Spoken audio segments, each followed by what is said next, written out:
हरे कृष्णा। भगवान जब भक्ति की इंटेंसिटी बढ़ाते हैं तो लीला करते हैं। उन्हीं एक लीला में से भगवान ने लीला की। भगवान 14 साल के लिए अपने ही भक्तों के साथ दूर हो गए और उसका रिजल्ट क्या हुआ?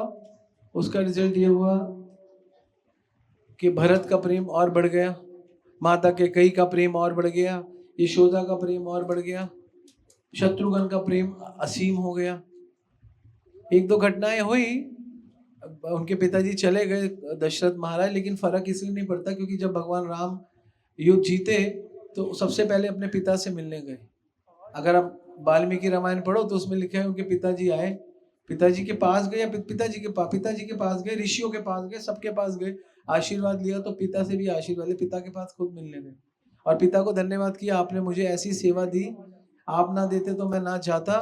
बेशक आपका थोड़ा नेगेटिव रहा, बेशक आपको शरीर छोड़ना पड़ना पड़ा, लेकिन रावण का राक्षस का अंत हुआ, हनुमान और मेरा मिलन हुआ और सुग्रीव का भी कंट्रीब्यूशन हुआ, भरत का भी कद बढ़ा, है ना, शत्रुघ्न भी बड़ा हुआ, जो हमेशा छोटा रहता था उसको भी बड़ा कर दिया।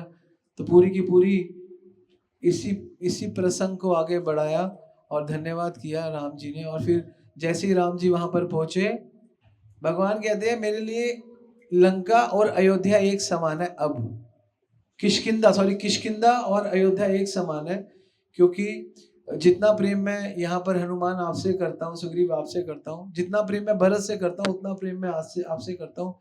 तो हनुमान जी को बोलते हैं कि इस अयोध्या और ये जो मेरा, ये जहाँ पे मैं तुम्हारा संग कर रहा हूँ, एक ही है, इसमें फर्क ये भी अयोध्या ही है। किष्किंधा को अयोध्या बोल दिया और हम किष्किंधा ही जा रहे हैं। अभी हम हम्पी जा रहे हैं, तो हम्पी का जो न्यू नेम है वो किष्किंधा ही जा रहे हैं। किष्किंधा का ही नया नाम हम्पी है एक्चुअली। हनुमान जी का बर्थ प्लेस, हम वहीं जा रहे हैं जहाँ पे जो इक्वल टू अयोध्या। तो we are going to Ayodhya again श्लोक में। उसके बाद बोला तुम जाओ, हनुमान जाके अयोध्या में सबका हालचाल पूछो, लेकिन जब तुम जाओगे तुम्हें रास्ता शायद ना मिले थोड़ा, क्योंकि वो तो मिल जाएगा, लेकिन भगवान ने कहा तो एक बीच में व्यक्ति मिलेगा तुमको, क्योंकि ये कहाँ की घटना हो रही है? कर्नाटका की। अब कर्नाटका से कहाँ जाना है? यूपी। और बीच में एक जगह आती है एमपी, तो वहां पर तुम्हें एक व्यक्ति मिलेंगे, निषाद राज सूहू। और वो जब तुम्हें मिलेंगे उनसे बोलना कि मैं सीता और लक्ष्मण सफल पूर्वक सब बढ़िया है, और साथ में उनसे भरत का एड्रेस पूछ लेना, अयोध्या को तुम्हें बता देंगे। तो वही गया, वहां गया तो कुछ श्लोकों में वाल्मीकि जी लिख रहे हैं हनुमान जी का और निषाद राज का संवाद 3-4 श्लोकों में। फिर वो उनको रास्ता बताते हैं, वहां पर जाते हैं और वहां पर हनु मिलते हैं। और वो भरत वहां पर नहीं रहते अयोध्या, भरत अयोध्या से 12 किलोमीटर पहले एक जगह नंदीग्राम, वहां पर रहते हैं। तो कहते हैं नंदीग्राम का पूरा रास्ता बताते हैं, तो अयोध्या के जाके मिलते हैं, नंदीग्राम में जाते हैं तो अपने आप को प्रस्तुत करते हैं। वाल्मीकि रामायण में लिखा है कि हनुमान जी पहले एक मनुष्य के रूप में जाते हैं, सीधा वानर के रूप में बात करते हैं, फिर फाइनली बताते हैं कि मैं एक वानर हूँ, लेकिन मेरे पे कृपा हुई है और मेरे को थोड़ी इच्छाएं हैं, मेरे को इच्छा शक्ति है कि मैं मनुष्य, बड़ा अपने आप को बताते हैं कि मैं ये हूँ। भगवान की कृपा का, भगवान का गुणगान करते हैं। और उसके बाद हनुमान जी और भरत जी की जो वार्तालाप है, तो भरत जी हनुमान जी का शुभ बताते हैं, समाचार देते हैं, राम का समाचार। और जब राम का समाचार पहुंचता है तो भरत हनुमान का मिलाप होता है। भरत जी को हनुमान जी सब शुभ दिन तक बताते, तो हनुमान जी को भरत जी कहते हैं मेरा तो जीवन में 14 साल में पहली बार मैंने कुछ अच्छा सुना, मेरे को पहली बार 14 साल में कुछ ऐसा सुनाई दिया कि मैं थोड़ा खुश हुआ हूं अभी तक। वीरे है ना, तो बोलते हैं मैं तुम्हें क्या दूं, तुम्हारे इस समाचार का मेरे पास कोई उपहार नहीं है। राम जी के आने से पहले लोग क्या देते हैं एक दूसरे को? उपहार, मैंने बोला था। तो बेस्ट उपचार क्या है? राम की खबर देना, राम के बारे में ज्ञान देना, राम की चर्चाएं देना। तो वही दिया और कहते हैं मेरे पास कुछ देने को नहीं है, क्योंकि जो तुमने दिया इसके मूल्य में तो कोई चीज ही नहीं है। राम कथा से बड़ी, राम गुणगान से बड़ा तो कुछ है ही नहीं, लेकिन फिर भी मैं तुम्हें देता हूं।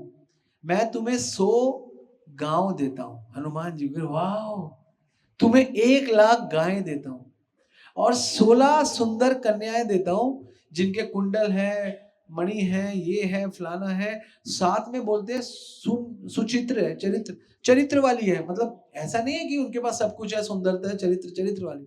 हनुमान जी कहते हैं मैं तो ब्रह्मचारी हूँ, मैं तो आजीवन ब्रह्मचार्य का पालन करना है, लेकिन उन्होंने तो बोल दिया कि मैं तुम्हें दूंगा। वाल्मीकि रामायण में लिखा है कि मैं तुम्हें ऑफर करूंगा, तुम्हें दूंगा। तो उन्होंने बोला 100 गांव दूंगा, सुसज्जित गांव, सजे हुए सुंदर गांव दूंगा, 1 लाख गायें दूंगा, और गायें भी ऑर्डिनरी गायें नहीं दूंगा, वो गायें दूंगा जो 100 किलो दूध देती है। उस समय लिखा है 100 किलो से ज्यादा दूध देती है, वो गाय दूंगा। मतलब ब्याही हुई गायें देंगे विद बछड़ा एंड एवरीथिंग। इतना दान दे दिया उनको। हनुमान जी कहते मुझे क्यों दे रहे? नहीं, मैं दूंगा आपको, तुमने मुझे ये दिया। तो इसलिए जो केवल भगवान की कथा है वही सबसे बड़ा उपहार है।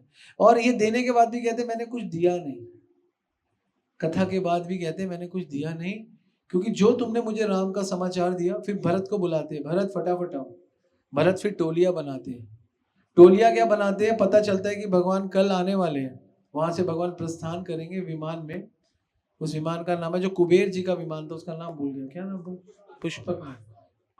पुष्पक ही था। कुबेर का विमान लिखा है उसमें, कुबेर विमान, कुबेर विमान लिखा है, लेकिन उसमें वहां वाल्मीकि रामायण में नहीं लिखा पुष्पक विमान, कुबेर विमान। कुबेर के एक और नाम लिखे, मैं भूल रहा हूँ। एक्चुअली होता क्या है, विमान चेंज हो जाते हैं। आपको मैं बताता हूँ कैसे। जैसे यहाँ से जाता है एक फ्लाइट जाती है, वो और नाम की होती है, वहां से आती है तो फ्लाइट का नाम चेंज हो जाता है, होता है ना। एक राजधानी जाती है, वहां से आती है गरीब रथ बन के आ जाती है, ऐसा होता है। कभी कभी ऐसा करते हैं। तो जब राम जी बैठे थे तो उसका नाम चेंज किया गया। वो नाम क्या था मुझे नहीं ध्यान आ रहा, डायरी नहीं है इसमें लिखा है, मैंने पढ़ा है ना इसलिए बता रहा हूं, श्योर अबाउट इट। तो राम जी उस रथ पे आए, उस विमान पे आए, और जैसे आए अनाउंसमेंट हो चुकी थी, सारा का सारा अयोध्या पूरी खाली था। इट वॉज टोटली ब्लैंक, सिर्फ माताएं थी, कुछ स्त्रियां भी आ गई, लेकिन बहुत स्त्रियां वहां पे रह गई। सारे पुरुष नंदीग्राम आ गए भगवान का स्वागत करने। और वो स्वागत में कम से कम 30 श्लोक है। अयोध्यावासी से मिले, भरत से मिल रहे हैं तो भरत के साथ में शत्रुघ्न से अलग मिल रहे हैं, उनसे अलग मिले, उनसे सबसे मिले। सबको लगा भगवान से सबसे मिले, और सबसे भगवान ने कहा आप ठीक हो, आप ठीक हो, आप ठीक हो। तो ये जो मिलन था ये दीपावली था। ये जो मिलन था, दीपावली का असली अर्थ यही है कि भगवान का भक्तों से मिलना। और दीपावली का अर्थ है हमारे हृदय में भगवान का जागृत होना। हमारे हृदय में भी भगवान है, हम उनसे मिल नहीं पाते इनफैक्ट। क्यों? क्योंकि हमारा भगवान से कोई कांटेक्ट नहीं है। और यहाँ पर बहुत सुंदर लिखते हैं रामचरितमानस में, क्योंकि ये प्रसंग कुछ मैंने रामचरितमानस से लिया था, उसका अर्थ मेन मुद्दा लिया था, जो मुद्दा हमें समझने वाला है। रामचरितमानस में लिखा था कि जो वीरे है ना, वीरे ना प्रेम का सूचक है। जब वीरे हो जाएगा ना तो प्रेम बढ़ जाएगा।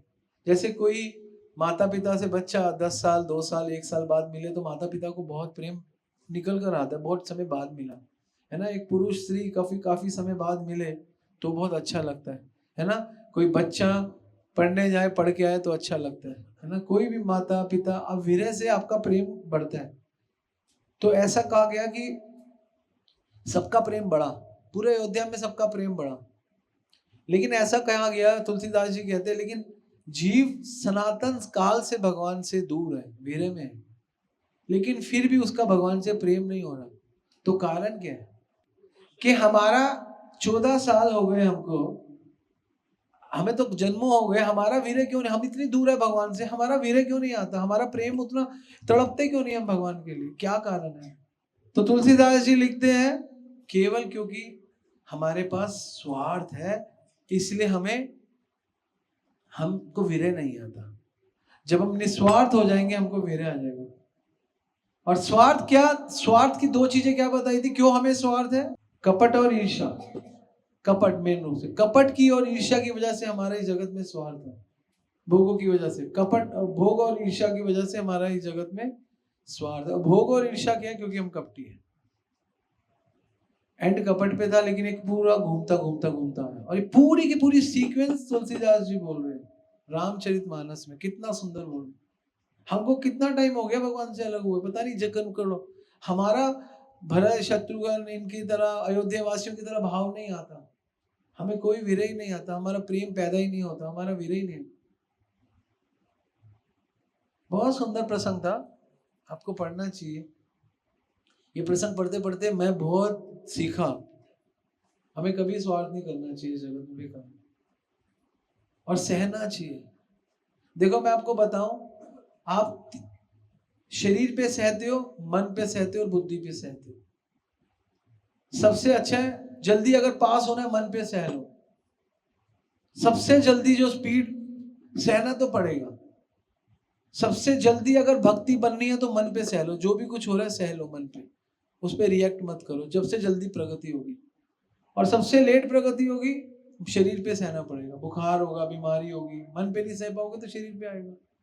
आप देखते नहीं हो मन पे कोई शरीर कमजोर होना, क्योंकि मन पे सह लो, मजबूत हो जाओ, शरीर ठीक रहेगा। मन पे नहीं सहते, शरीर पे आ जाते, मन पे सहते ही शरीर बुद्धि दोनों ठीक हो जाती है। सहना तो पड़ेगा, सहना ही है। जब सहने लगोगे तो अपने अपनी गलतियां दिखने लगेंगी कि मैं कहाँ गलत हूं, क्योंकि हम सहते नहीं, हमको लगता है कि वो गलत है, वो गलत है, ये गलत है, वो गलत है। और ये इसका लिंक कहाँ जाएगा, ये सहने से क्या होगा, आप सारा मन मजबूत हो जाएगा। मन मजबूत हो जाएगा तो मन कृष्णमय हो जाएगा। जब मन, क्योंकि आपको पता है सब कुछ टेम्परेरी है ना। मान अपमान सबसे इंपॉर्टेंट है, मान अपमान वो नहीं सहा जाता, अपमान नहीं सहा जाता, मान भी नहीं सहा जाता। मान में हम अपने आप को बहुत ग्लोरियस समझते हैं, मान होता है तो हमको बहुत उन्नत हो जाते हैं, अपमान होता है बहुत नीचे हो जाते हैं। मान भी हमारे लिए हमारे कर्मों का फल है, अपमान भी हमारे लिए हमारे कर्मों का फल है।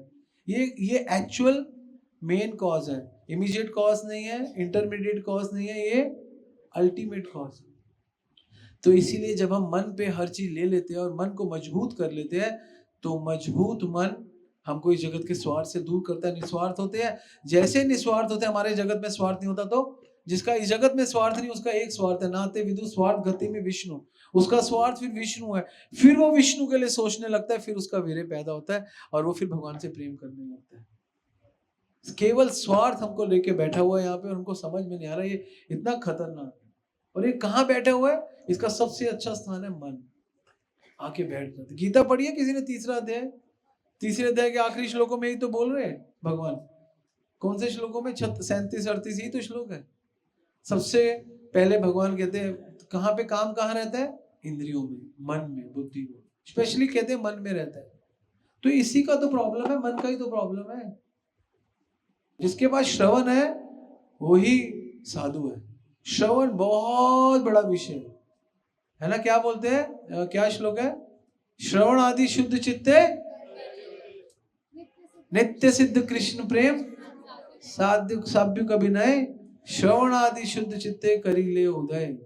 श्रवण से ही कृष्ण प्रेम हमारे हृदय में उत्पन्न होगा, क्योंकि श्रवण से हमको ज्ञान होगा।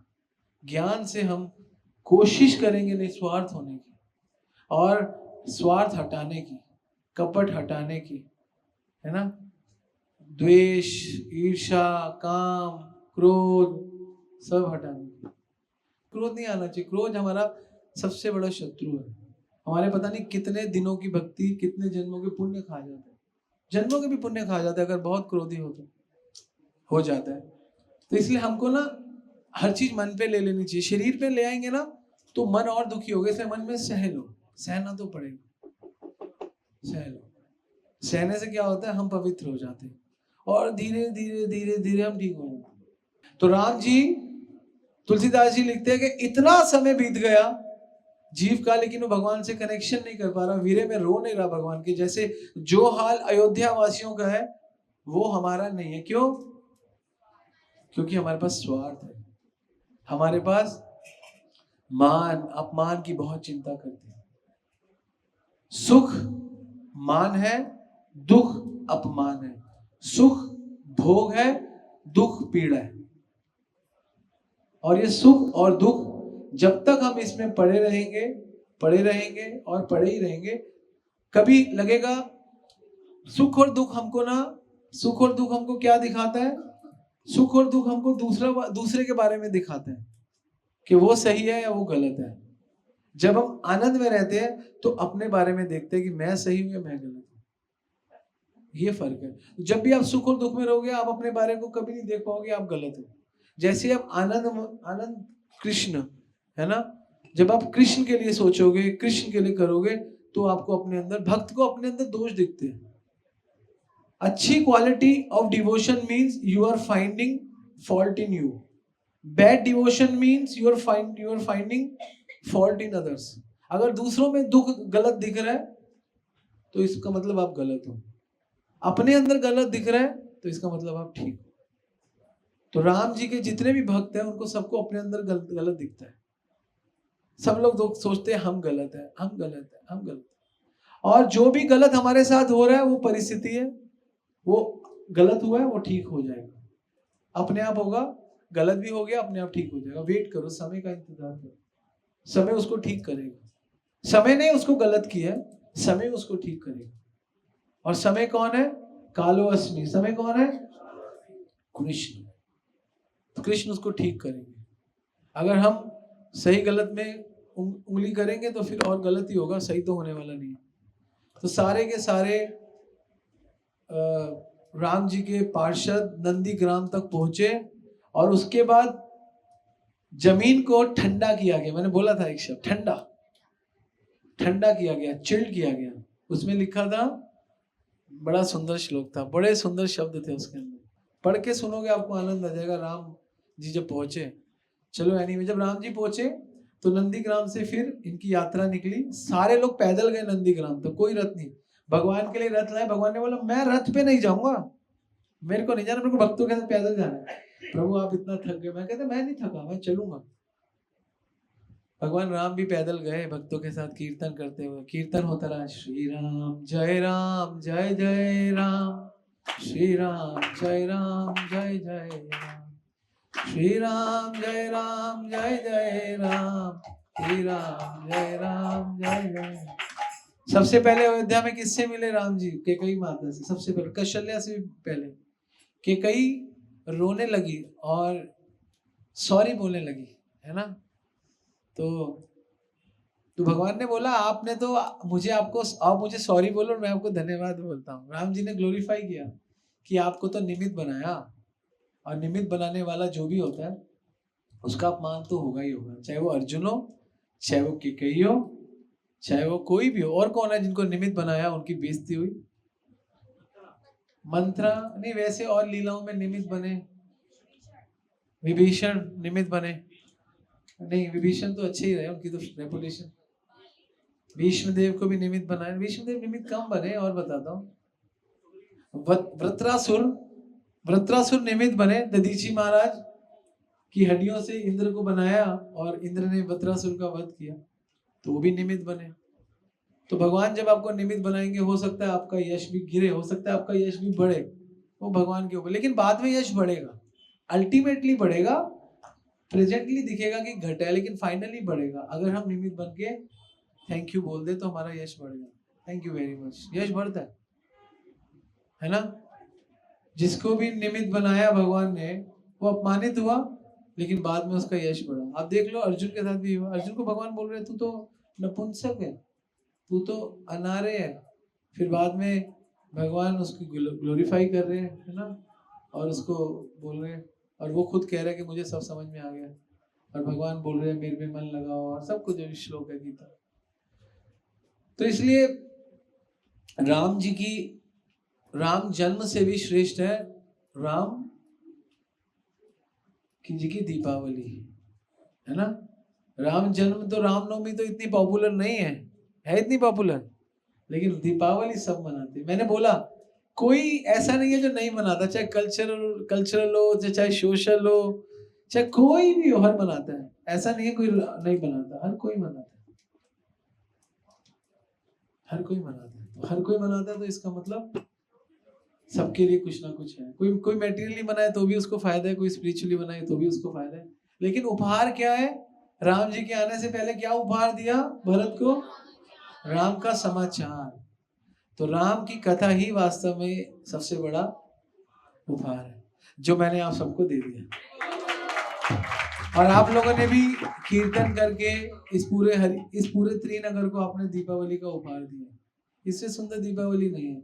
जिस दीपावली में राम कथा नहीं है, जिस दीपावली में राम कीर्तन नहीं है, जिस दीपावली में राम स्मरण नहीं है, वो दीपावली के हमारे तो दिन कम हो रहे हैं भाई, आप मान के चलो रोज एक एक दिन कम हो रहा है।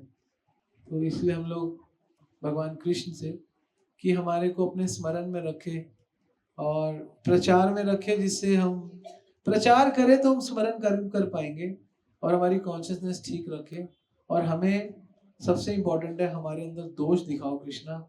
इस सबसे सुंदर काम आप ये कर सकते हो कि आप हमें सर्च करो, हमारे ऑपरेटिंग सिस्टम, आप हमारे अंदर गूगल बनो और जो हम गंदी चीज़ें हैं हमारे अंदर, क्योंकि हमारे अंदर बहुत गंदे विचार तो आते ही है और क्रियाएं भी आती है, तो वो सर्च करते रहो और हमें दिखाते रहो और हम उसको ठीक करते रहे, हम उसको परफेक्ट करते रहे और हम अपने अंदर हजार करोड़ जो जन्मों से हमारा जो आपसे विरह नहीं हो पाया, आपसे अटैचमेंट नहीं हो पाई, जिसके चक्कर में इसी सुख और दुख के चक्कर में, वो हम ठीक करें। और ज़रूरी है क्योंकि दिन तो कम हो रहे हैं, है ना, रोज कम हो रहा है, 1 दिन 2 दिन 3 दिन 5 दिन 10 दिन, रोज दिवालियाँ मनाए जा रहे हैं। 46-47 दिवालियाँ तो मैं मना चुका हूँ, हम इतनी दिवालियाँ मना रहे हैं, लेकिन आज भी हम उतना ही राम से दूर है जितने पहली दिवाली के दिन राम से दूर थे। हर दिवाली ये नियम बनाओ कि हम और राम के क्लोज तो जाए, हम हर दिवाली कम से कम राम को पकड़ तो पाए। अगर मरते दम तक हम आगे ना बढ़ पाए राम की तरफ, तो फिर हमारी दिवाली केवल लक्ष्मी और गणेश तक ही सीमित हो जाएगी, है ना। लक्ष्मी जी कष्ट हटे नहीं, क्या है, धन संपत्ति घर आवे, और गणेश जी कष्ट मिटे तन का। और हमको इसको उल्टा करना है, हमको क्या करना है, धन संपत्ति सेवा में लगावे और कष्ट ले तन का। भगवान के लिए एक्चुअल आरती है, राम के लिए कष्ट लो, राम के लिए लक्ष्मी दो, ये करो, ये सिद्धांत है। ये जो आपको सिखाया गया घर में, ये सही दिवाली नहीं है, ये रॉन्ग दिवाली। कोई कष्ट नहीं लेता भगवान के लिए, कोई भगवान को कुछ नहीं देता, सब कोई भगवान से बस मांगते हैं कि धन संपत्ति घर आवे और कष्ट मिटे तन का। ये सब चीजें मांगने से आपको बहुत लाभ नहीं होने वाला, कुछ कुछ तो होगा, you will get something, but you will not get Krishna, you will not get Prabhu Ram, and even you will not get devotion of Prabhu Ram. प्रभु राम की भक्ति ही वास्तव में और राम जी की भक्ति तो बहुत जरूरी है, चरित्र तो राम जी की भक्ति से बनता है। सारे दुख हर जाएंगे आपके, राम जी की भक्ति करो, कृष्ण की भक्ति करो, आप सरल हो जाओ, आपको सारे मानसिक, शारीरिक, आध्यात्मिक, आदि दैविक, आदि भौतिक सारे कलेशों से मुक्त हो जाओगे अगर आप सरल हो जाओगे तो, है ना। सरल हो जाओ, सिंपल हो जाओ, और सर्वपाधिर विनिर्मुक्त तत्परित्वेन निर्मलम ऋषिकेन ऋषिकेश सेव्य भक्ति उच्यते। और कभी भी कुछ गलत हो तो सॉरी बोल दो, बस सिंपल। गलती तो होगी लेकिन सॉरी बोल दो, सॉरी बोलने से सामने वाला सॉरी लेना ले, भगवान जरूर सॉरी ले लेते। ये कृतज्ञता हम हमेशा कर सकते हैं। तो ये सारे गुण you can develop every Deepavali more and more. इससे आपका कल्याण निश्चित रूप से होगा, ठीक है। पटाखे फोड़ो, बहुत अच्छा है, गिफ्ट लो दो, बहुत अच्छा है, लेकिन come closer to Prabhu Ram, come closer to Prabhu Krishna, come closer to your heart. अपने हृदय के पास आ जाओ, अपने अवगुणों के दर्शन करो। हर दिवाली नियम लो, मैं इस अवगुण को हटाऊंगा। मैंने तो इस दिवाली बोला है कि 1 साल में प्रभु मैं क्रोध को हटाऊंगा, कोशिश करूंगा क्रोध को हटाऊंगा, ठीक है। क्योंकि क्रोध तो आएगा, क्योंकि गलत चीज पता है कि गलत है या नहीं भी पता, लेकिन नहीं, तो ये प्रण लो। क्योंकि क्या है ना, जब हम भगवान से बोलते हैं भगवान हेल्प करते हैं, भगवान कहते हैं ओके, कृष्णा कहते हैं okay I will help you. Okay, Hare Krishna.